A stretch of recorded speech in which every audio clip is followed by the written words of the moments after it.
Welcome to the Fabulous 413. I'm Khalees Smith. And I'm Monty Belmonte. Later in the show, giving nukes what for in Montague. We'll speak with Sam Lovejoy about the documentary on his tower-toppling actions 50 years ago, as the film will get a showing later this week at the Shea Theater in Great Falls. Full disclosure, Monty. Full disclosure, I'm president of the board of the Shea Theater, the nonprofit community-owned theater owned by the town of Montague. But that is just coincidental for our purposes now. It's a compelling story, and there's a whole film about it, so... And right now, we'll welcome photographer Jesse Freidin to the studio.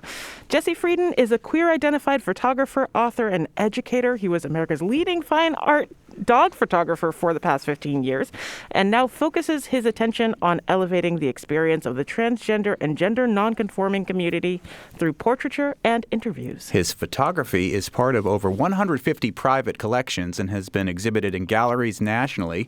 His current award-winning series, Are You OK?, addresses the dangers of the current wave of anti-trans legislation sweeping the country in a passionate attempt to erase stigma and elevate the voices of those most affected. Jesse's work has been featured in the New York Times, Vogue, Cosmopolitan, a little-known nonprofit called NPR, and more. I know, weird. I don't know where that is. He's the creator of a viral photography series, the Doggy Gaga Project, as well as 3 books, the latest of which is Are You OK? Portraits and Stories of Trans Youth Across America. Are You OK? Documents the experiences and stories of trans and non-binary youth living in the United States during this time of anti-trans legislation. Flanked by their supportive families, these outspoken and deeply loved youth present their strength to the world in a revolt against the country's attempt to erase them. Maybe the best place we should start, and I'm queuing this up for you, Betsy, unless I click on this in this room. Let me try this. No. Let's play the trailer from the project.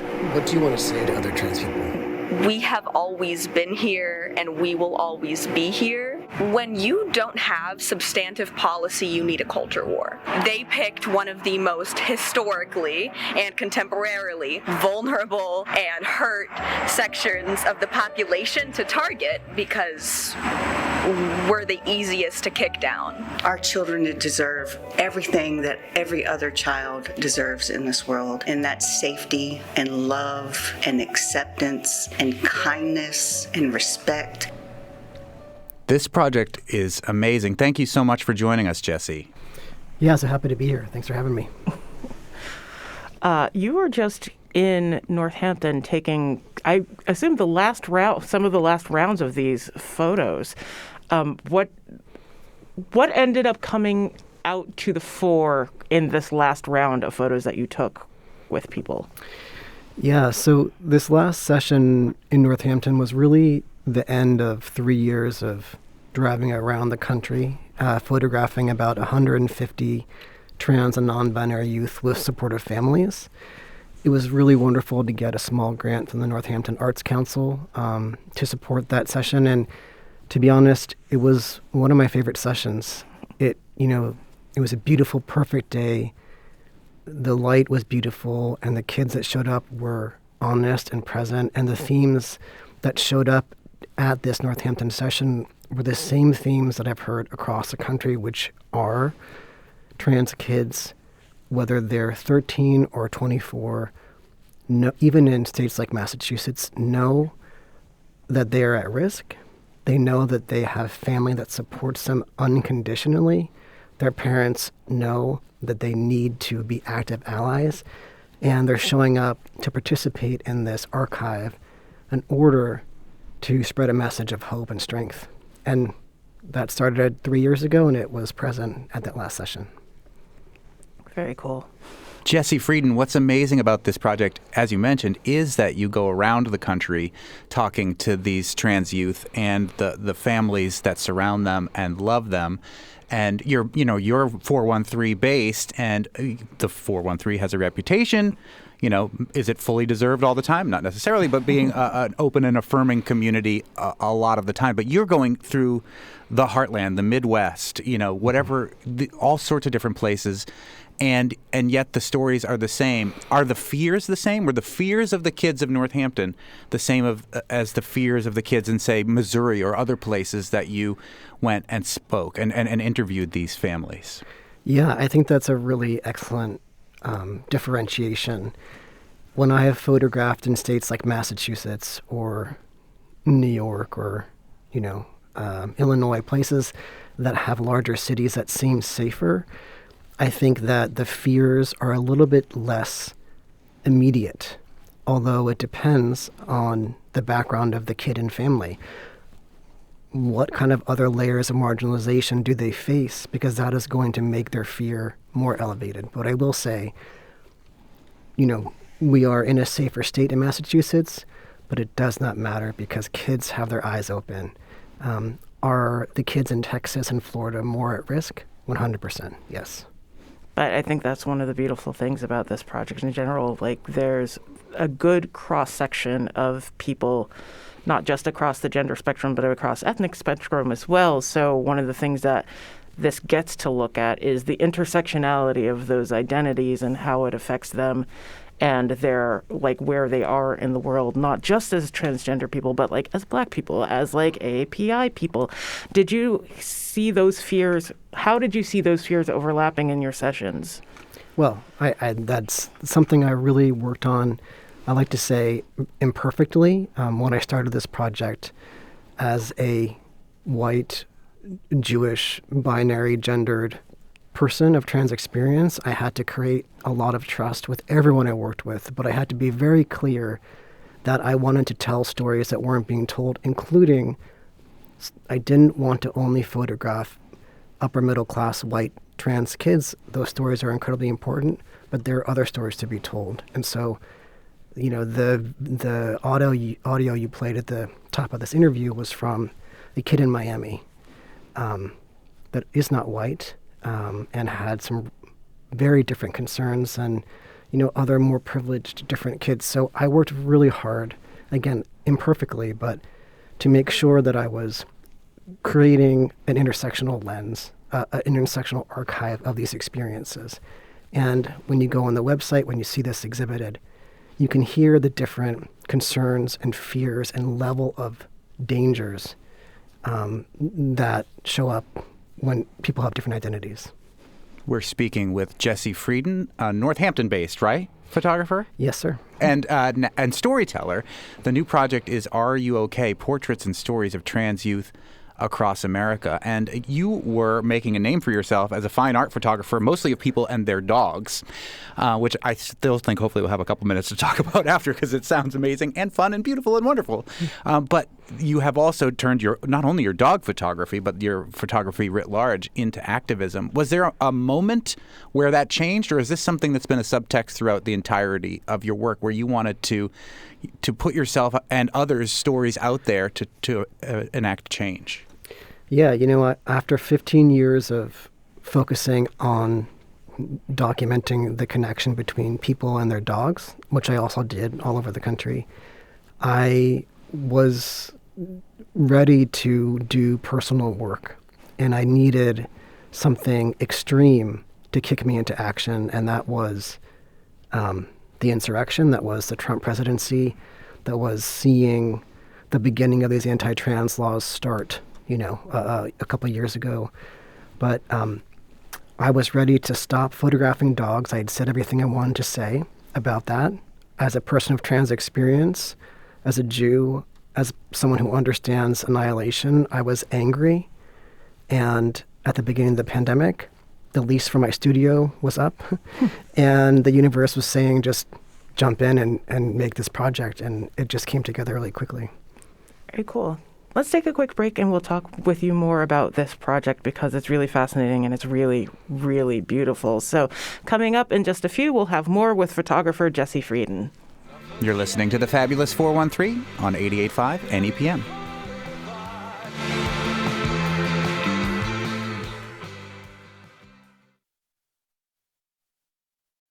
One day I'll grow up. Welcome back to The Fabulous 413. We're here with photographer Jesse Freidin, whose latest project is Are You OK?, which takes a portraitive look at transgender and gender non-conforming youth and their families that support them. It's a Northampton-based photography project as well as across the country. Let's hear another clip from the interview portion of this project, which I think is a very important aspect of the storytelling. We'll hear from Jesse, who's 17, along with his mom.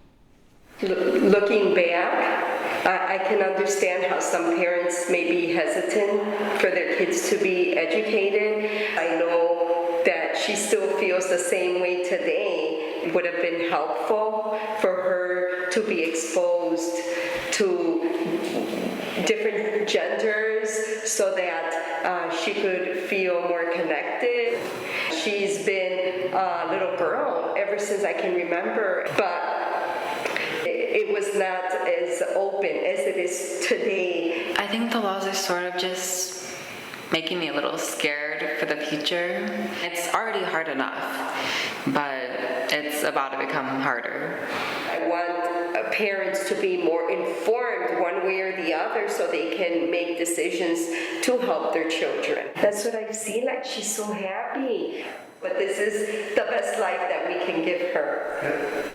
It's really powerful to see these portraits of these trans youth and the families that surround them, as opposed to just trans youth telling their own stories. I think it's important to show that network.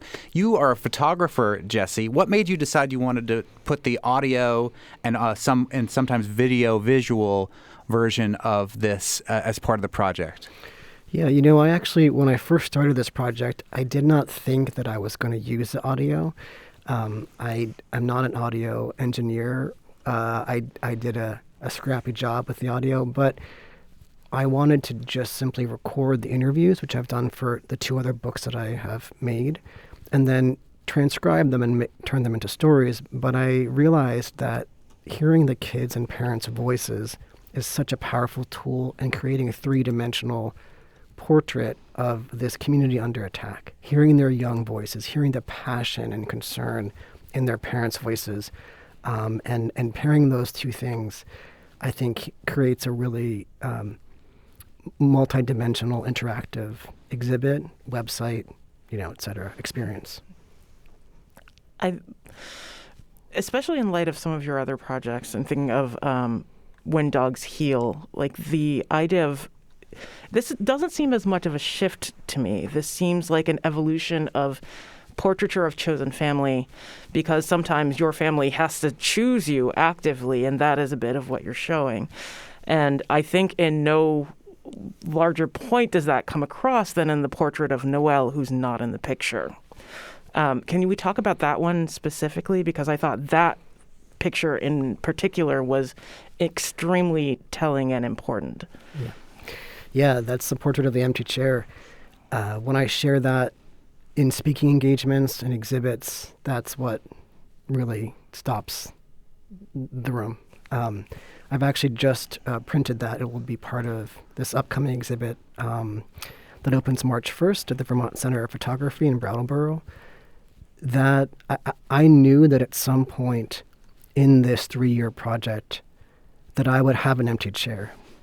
There was at least 1, maybe 2 kids who had signed up for sessions, and before they got to meet me, they took their lives. This is what is at stake right now that people don't understand. Thankfully, that family, that daughter, she was committed to the psychiatric ward for suicidal ideation right before her session, and she had spoken to her mom. And her mom asked her if she still wanted to show up, and she was like, yes, this is so important to show up and show people what happens when you don't support your kid, what is at risk. And, it's a very difficult image, and it's really important, I think, a powerful tool to show people that trans lives are at risk in an extreme way. We're speaking with the Northampton-based photographer Jesse Freidin, whose new project, it's got audio, it's got video, it's a book. It's called Are You OK? Portraits and Stories of Trans Youth Across America.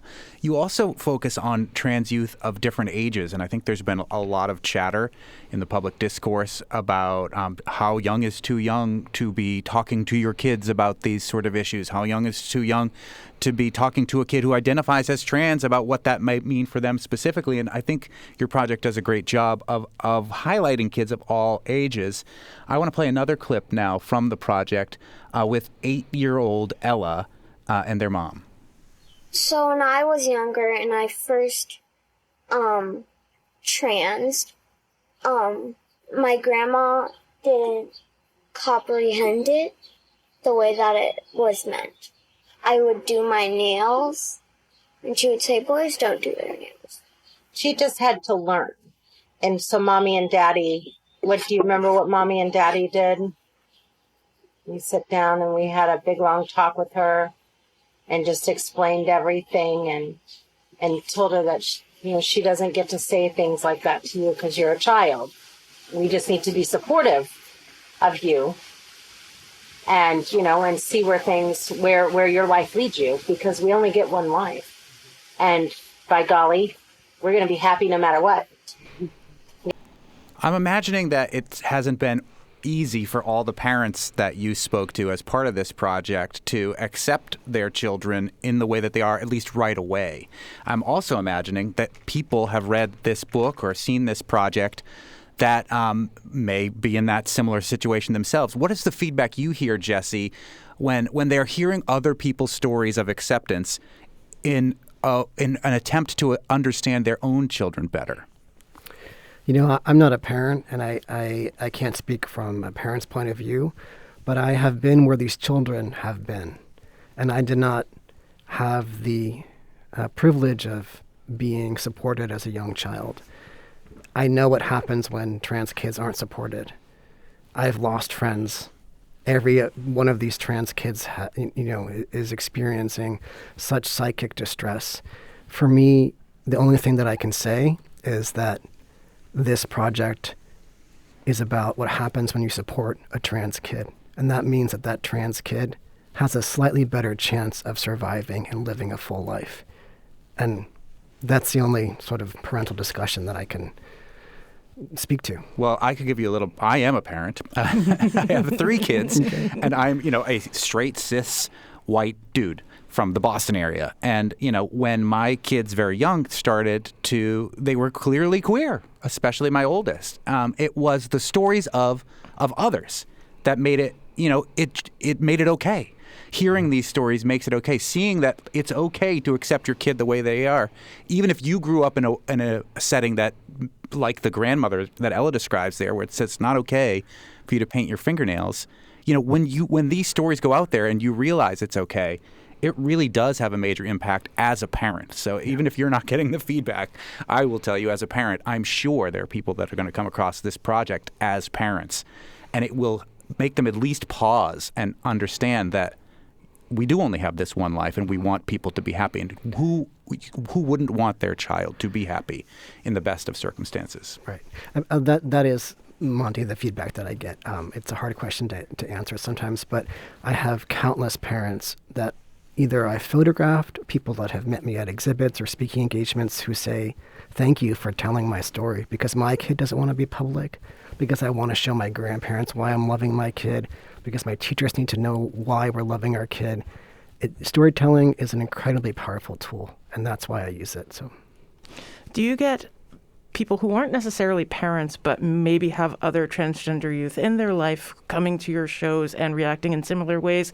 You have on your site like some lesson plans and like talking points and ways to converse with this. Did that come out of like other people in orbit of trans youth coming to you for these exhibits and being like, so what do I want to support? I'm not directly related to this person. What do I do now? How do I preach the gospel of maybe just accepting folks for being people and we're all here and okay? That's what we're here to do. That's what, I am saying, I'm here to put this work to work. I have made other projects and books and exhibits that are a little bit more static, and this is immediate. And I knew that this would be a different kind of project that wouldn't just go into a gallery. I wanted to make a book that was accessible. The volume 1 is out. It's easy to buy. It's as affordable as possible. It's digestible to a wide audience. I have an educational pop-up exhibit that goes to schools and conferences where I do speak so that this can teach people through storytelling what's happening to our community. I want this to create change. This was, for me, this is social activism, and that was my priority. And that's how I started doing these speaking engagements and offering programming. Have some of the subjects of your portraiture come to the galleries where it's been displayed? How do they react to seeing themselves and having other people see them in situations like this where they're safe and cared for? Yeah, that's that is what just wrecked me recently. I had the honor of being a keynote speaker for the First Event Conference, which is a big trans conference in Boston every year. And they invited me to sort of bring together 3 families from Massachusetts that I had photographed over the years. I photographed her a few times. And I didn't know what to expect, to be honest. And they were 3 wonderful kids ranging from, 13 to 24 or something, and their parents. And they were so moved. I only have 30 minutes with these families. So I keep up with a lot of them through social media, but I had never had a kid look at me in the eyes and say, thank you. I'm here because of you, and this project has changed my life. And that is the feedback that I just keep getting over and over and over from these families. I never expected that, and it brings me so much joy and breaks my heart at the same time. Almost like representation matters all of the time, always. That's right. I'm a broken record. Say it. Keep saying it. I'm here. Jesse Freidin is a photographer from Northampton whose new project, Are You OK? Volume 1, is a book about parents loving their trans kids. And you did mention that a lot of the reason that instigated this is the anti-trans legislation that has been moving across the country. I'd like to play another clip, if you don't mind. And this is the 8-year-old Ella's mom talking about some of the fears that she has as a mom. It's scary. Because we know who Ella is. And if Ella is forced to remain male, it's devastating to think what it will do to her. Ella's gotten to the point now where she's so comfortable. Well, this year she came out to her whole 2nd grade class, and it was wonderful. And her teacher immediately called me and said, okay, Molly, this is what Ella just said. What can I do to support your child? Ella knows who she is. She's so confident. I don't want to ever see that break. And I think that was an aha moment for me as a parent with my, queer kids, knowing how I went through school and how bullies work, that they would have broken my oldest son's spirit, perhaps. And I couldn't bear that as a parent. So that one really particularly, struck me, Ella's mom there. I'm curious, Jesse, how did you find these trans youth and their families willing to be so public about this in areas that aren't necessarily as well known for being open and accepting? Yeah, there was, I will say that 90% of the work was me at my computer doing a lot of outreach. There's an incredible amount of trust building that I bring to any portraiture that I do, but certainly this project. So it required, I did multiple rounds of road trips throughout the country, and I would research, where in Tennessee is there an affirming LGBTQ youth group? Is there a PFLAG? Is there a queer center? Where in Florida? Where in Wisconsin? And I would just do an incredible amount of research. I would cold call groups. I would send emails. I would have many, many conversations and Zoom calls with group coordinators and parents so that they could trust me. And I would ask them, once they trusted me, to share my information. And families just started signing up. And there was multiple emails that would go between me and the families about the pros and cons of getting involved in a public project, how the work was going to be used, who I was, why I was doing the work, so that by the time the kids showed up, they knew exactly what they were doing. They knew that they were here to create social change, and they were excited and ready and very aware and educated. And I hope that comes through. I think that it does. Sure does. In similar fashion, how do you choose? You have a lot of portraits in this series.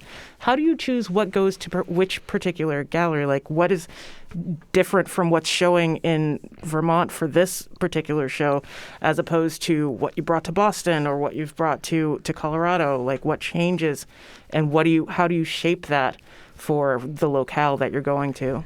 Yeah, it's a great question. Curating a group of images is really one of my favorite parts of being a photographer, because there's an immense amount of creative choices that go into projects like this when there's such a large body of work.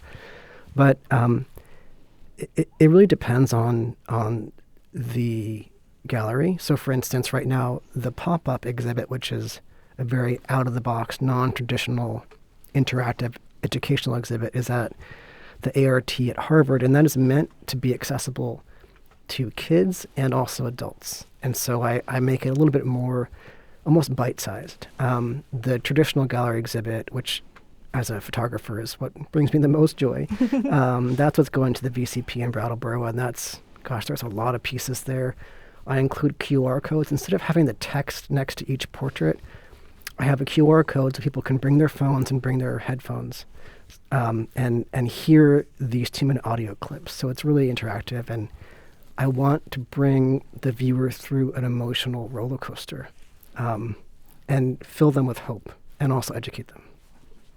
Before we let you go, Jesse, I want to play 2 quick more clips. You did mention that you didn't want to just highlight, trans white kids from Northampton. You wanted to go across the country and get a whole variety of folks speaking out. And this is a clip from a 20-year-old named Raylick and his mom.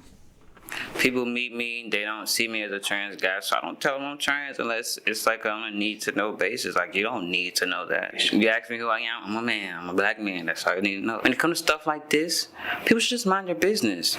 We not bothering nobody doing what, we're living life we want to live, doing what we want to do.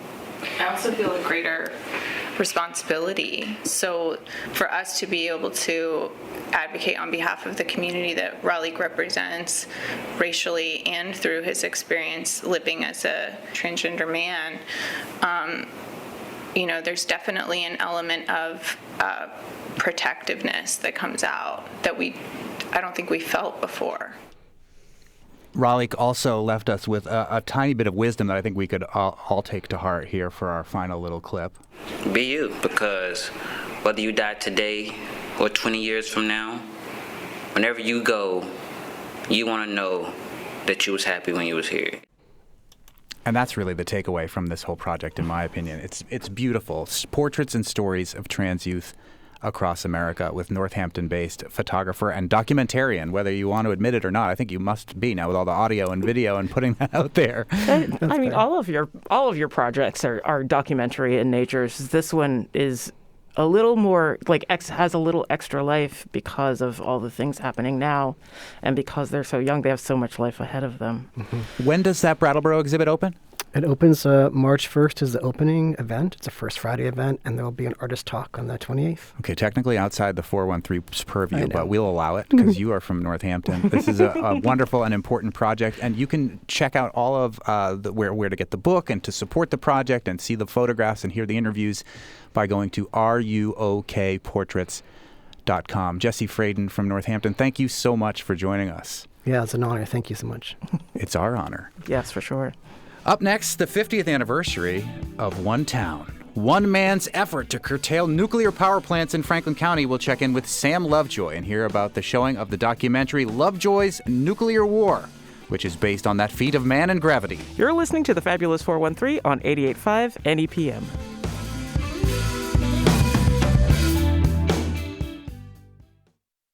The Fabulous 413 podcast is funded by Northeast Solar, homegrown in Hatfield, Massachusetts, and providing energy savings for their customers for over 10 years. Learn more at northeast-solar.com. Welcome back to the Fabulous 413. I'm Khalees Smith. And I'm Monty Belmonte. February 22nd, 1974. It was a dark and frosty night, and Sam Lovejoy brought down the 500-foot meteorological tower erected by Northeast Utilities on the Montague Plains in Montague and ignited a national movement against the construction of nuclear reactors and the use of atomic power. It was one of the earliest major acts of civil disobedience against atomic power. 50 years to the day later, and not far from the Montague Plains, at 7 p.m. at the Shea Theater in Turner's Falls, a screening of Lovejoy's Nuclear War. The Montague Marching Band will lead off the evening, followed by a screening of the award-winning documentary. Director Dan Keller will be there for Q&A at the end of the evening. Lovejoy's Nuclear War will be followed by a screening of The Tower, a short-form documentary that recaptures the trial in its original setting, the historic Greenfield Courthouse, produced, directed, and edited by Scott David Hancock, and starring none other than the legendary Sam Lovejoy, who joins us now. Thank you for coming, Sam. There's miming of violins happening. The world's tiniest violin? Indeed. Thank you for coming, Sam. Well, you're more than welcome, We've known each other for many years now, and have moved in some. I don't know. We don't need to fully disclose every little thing here, but let's talk. You are continue to be an activist, and you continue to fight, and we'll hear some of about that a little bit later. But for those who aren't familiar with this story of you toppling the towers on the Montague Plains, tell us the beginnings with you and the Montague farm. Well, I moved to a commune on Chestnut Hill in Montague in 1969, and it was the old Liberation News Service commune, very political, very active. And it was sort of at that moment, it was a sort of move back to the country, get out of the cities. And after a couple of years of living there, we had sort of gotten a farm organized, and I was sort of wondering what I was going to do next. And so the nuke and the tower sort of came to us. We didn't go hunting it down. Well, yes, you did. I would also argue that that's kind of the caveat behind like all of these further things happening. The documentary, the short film, like the trial, all of this happens because you kind of went after, but like not in a hunting sort of way. Just that they came to you and they were available for this action. Yeah, well, the going through the anti-war movement and sort of little nibbles of the civil rights movement, but basically anti-war and learning how to research, look backwards at things, look at corporations, know where to look, being a skeptic. Plus, I was a physics and math major in college, which sort of helped a little bit with the nuclear question. But in reality, I would say 98% of the people in America or in Franklin County, Montague, whatever, had no idea what a nuclear plant was. It was basically a technical thing, a machine that got built, and it needed cooling water, and it made lots of electricity, and, of course, everybody got their tax bills lowered. So that was really kind of like, why not, and, I mean, Nixon gave a speech, a State of the Union speech in the early 70s, and he said he was going to build 1,000 nuclear plants by the year 2000. And I remember sitting there looking at it saying, you couldn't do it even if you had all the money in the world. But, we're not talking insanity. Anyway. So there were going to be two, right, on the Montague Plains? Is that what was proposed? Yeah, two nuclear plants. They were going to have 7% of the Connecticut River was going to be turned into steam. I mean, if you go over the river and think 7%, maybe you can't envision it, but let me tell you, that is unbelievable amount of water. And they're going to be pumped into cooling towers bigger than the Prudential Center. Why two? What did they need two for? Because it's better than one, right? You make twice as much money. I mean, come on. Westinghouse was really happy. I mean, I can't. So you are an awful capitalist. I'm just going to tell you, you never thought this through. I have not received a better compliment in a minute, so thank you, Sam Lovejoy. And we are speaking with the legendary Sam Lovejoy. Again, Northeast Utilities puts up a 500-foot meteorological tower that is, I'm sure very visible to a lot of the townsfolk in Montague, where you're now an organic farmer living on a commune. Tell us about how a 4-year-old named Sequoia pushed you towards action. Well, she told me to do it. No. Wow. No. He was exonerated. I taught her. The trial's over. No double jeopardy. I taught her how to adjust a screen door, and she said, "Oh, this is just a big screen door problem." No. I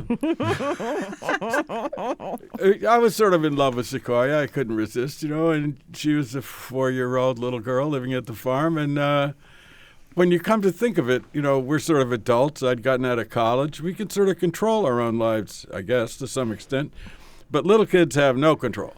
And so whenever I would look at Sequoia, it would be like, nuclear power? I don't think so. And what's funny, one thing I just got to say, when we started organizing for the 50th anniversary, the first comment was, God, can you believe it's 50 years? And, that sort of sinks in.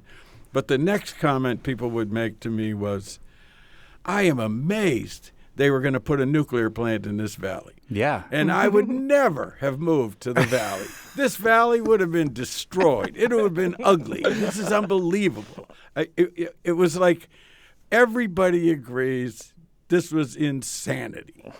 2 Prudential-sized towers. Is that what was going to be proposed there? 600 feet tall, 350 feet at the base, which is Prudential Center. 2 of them. That is unbelievable. So that puts it in perspective for you. So now they put up a meteorological tower. It's 500 feet tall. Yeah. Sequoia influences your decision-making process. It's here. Unbelievable. And on the night of February 22nd, almost 50 years ago, February 22nd at the Shea, we will recount this via the means of the documentary, you walk to the tower in the night and do what? I took a crowbar and stuck it in the turnbuckles, which are those little guys that, people see them on a screen door, except these were 3 or 4 feet long. I just put a crowbar in the middle of it. I'd looked at them before. They didn't have any security there at all. No fences, no wires, no little, cotter pins holding it together, no locks, no nothing. So I just, with a crowbar, undid the turnbuckle, and it took 3 of them, or 3 of the 7 guy wires that held up the tower, and the third one was sort of the magic guy, and when it let go, the tower kind of crumbled. It was really a shame. I felt so bad for the tower, and every 50 feet there was a red light, and every 100 feet there was a white light, a strobe light. So everybody, at night, this thing stuck out like you would not believe. You were having a party. And I was sort of like a cherry tree, can't tell a lie, all those things rolled into one.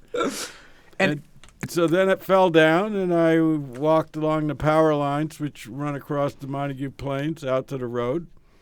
And the cops came out of their sleeping emporium at the athletic club.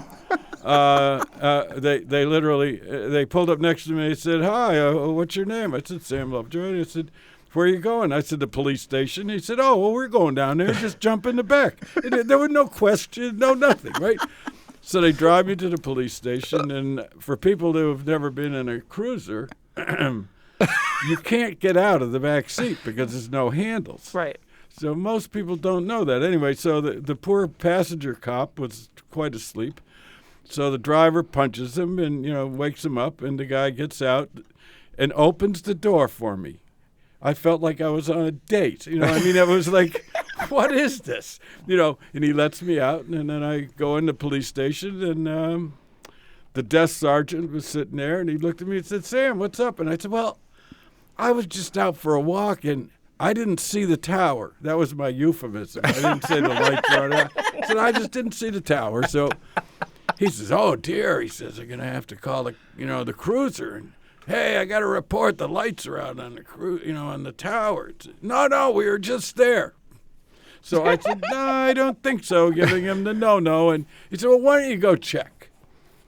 And they radioed in and said there was a terrible tangle of metal up there, and it's no good. So then I handed the desk sergeant a 4-page written statement taking full responsibility for wiping out the tower. And he sat there. He sort of knew me. And he read a sentence, and then he'd look at me, and then he'd read another sentence, and he'd look at me. And after a couple pages of this, he said, "I think I'm going to have to arrest you." That's a good place for us to take a quick break, because what happens at the trial is equally as wacky, wild, zany. It's even star-studded, as well as a No Nukes concert that Sam Lovejoy is involved with at Madison Square Garden that happens just a few years later. We're speaking with Sam Lovejoy, who is the featured participant in Lovejoy's Nuclear War, a documentary that will screen on the 50th anniversary of Sam toppling the towers this Thursday evening at the Shea Theater in Great Falls. It is one of the most intrinsically Western Mass stories ever. Totally. You're listening to the Fabulous 413 on 88.5 NEPM.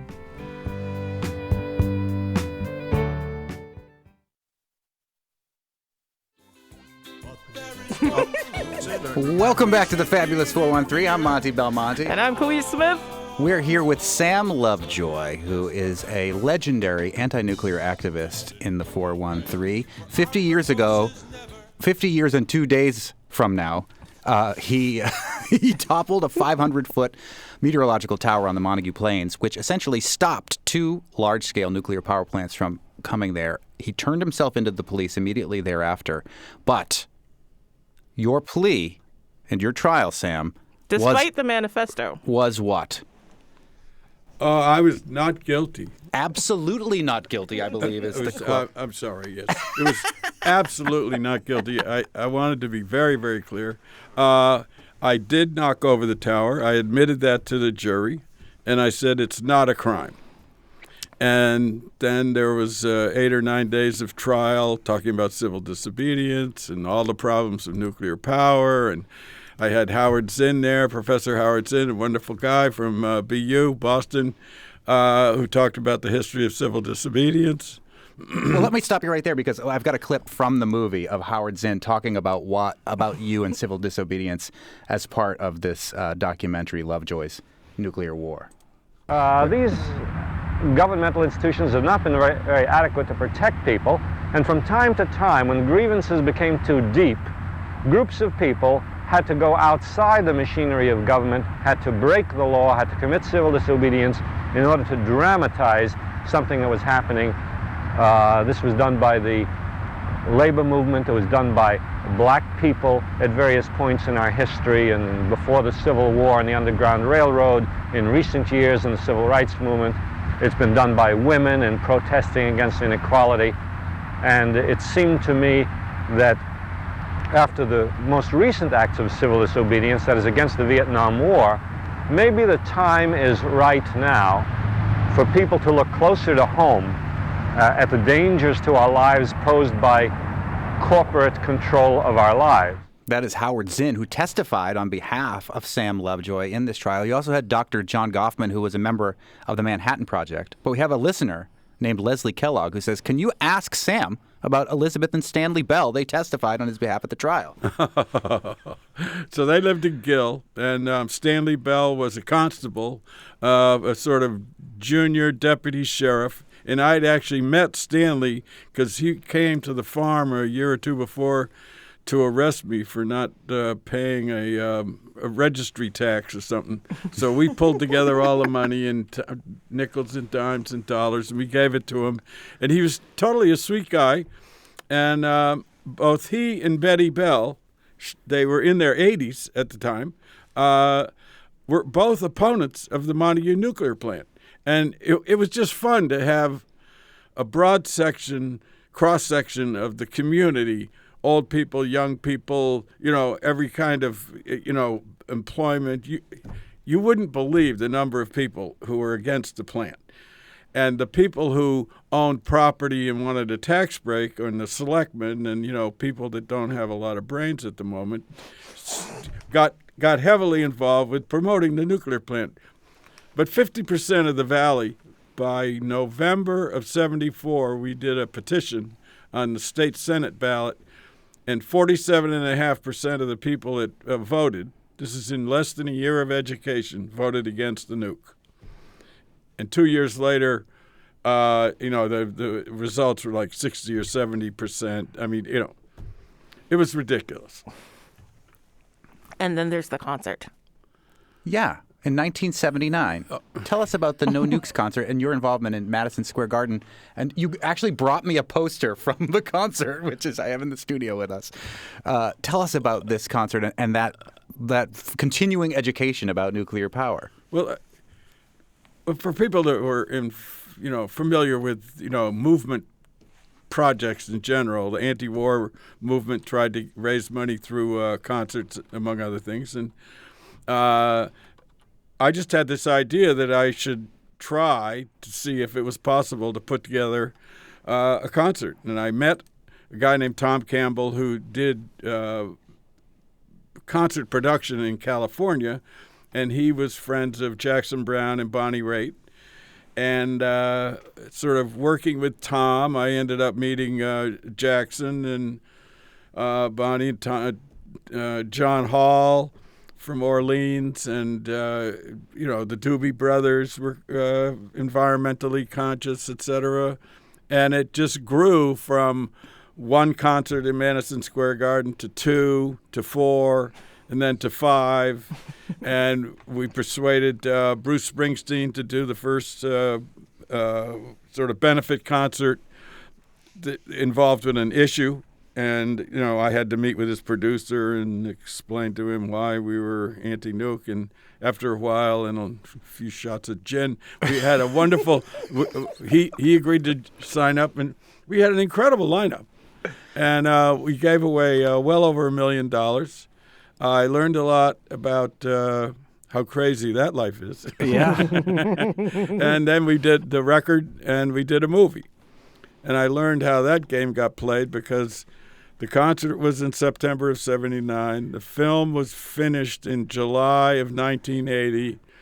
And the magic, mindless President Ronald Reagan came to power, and he was Hollywood incarnate. And so Warner Brothers, who was supposed to distribute the film with a lot of energy, basically decided that things had changed, and so they did not promote the film. Well, luckily we have the internet now, and it's very widely available, as is the album. And all the people that you mentioned, Bonnie Raitt and Bruce Springsteen and the Doobie Brothers, Jackson Browne, all appear on this album. And this is not the documentary you're going to see on Thursday night at the Shea, although maybe we should do another screening of that one on that anniversary. Lovejoy's Nuclear War is that movie. We have just a couple minutes left, Sam Lovejoy. Has your opinion on nuclear power changed at all? There is this kind of resurgent environmentalist, quote-unquote, look at why we might want to turn to nuclear power in light of how much greenhouse gas we have been emitting. Has your opinion on nuclear power changed in these 50 years? No, not in the least. So here's the deal. These are people who believe in climate change as a problem, and I agree with them. Their solutions have to do with replacing the power they think is polluting to nuclear. Well, they just built a nuclear plant in Georgia. It just started. It's the first plant in over 30 years to get built. It cost $20 billion. The federal government put up $6 billion to bail it out. They still don't have a way to store radioactive waste. These are the most expensive, crazy ways to produce electricity the world's ever invented. And the people that are changing their tune, I just think that they're sort of mindlessly looking for a solution that doesn't really make a lot of sense. If they took $20 billion in the South and put up solar panels, they wouldn't need the nuclear plant. So, no, I haven't changed my mind. If they built the tower right now in Montague and said they were going to build a plant, and the situation was the same, I knocked the tower over again. Sam Lovejoy. It has been a joy speaking with you. And if you want to hear how the trial ended, because we did not get to that part of the story, I guess you're going to have to go see the documentary on Thursday night at the Shea. Darn. Yes. But as we mentioned, some high-profile people featured in this documentary, featured in that trial, including Howard Zinn, the expert there on civil disobedience. It is Thursday night, Shea Theater, 7 p.m. The Montague Town Band will open up the evening. There'll be a Q&A with the director at the end. Thank you so much, Sam. You're welcome. No nukes. We're for it. Wednesday on the Fabulous 413, we're getting up close with a whale of an exhibit opening at the UMass Contemporary Arts Museum that brings arts and science folks together through new work and items in the university's collection. Interim director Amanda Herman talks with us about artist Courtney Leonard and her massively immersive Breach Logbook 24 Staccato. And we'll take a look at Black history in the Valley and how you too can get involved, not just in learning about it, but in helping preserve and discover it with Professor Usman Power Green of Clark University. Plus, word nerd Emily Brewster, resident wordster from Merriam-Webster, bends over backwards to show us the flexibility of pronouns. I'm Monty Belmonte. I'm Khalees Smith. We'll see you tomorrow on the Fabulous 413.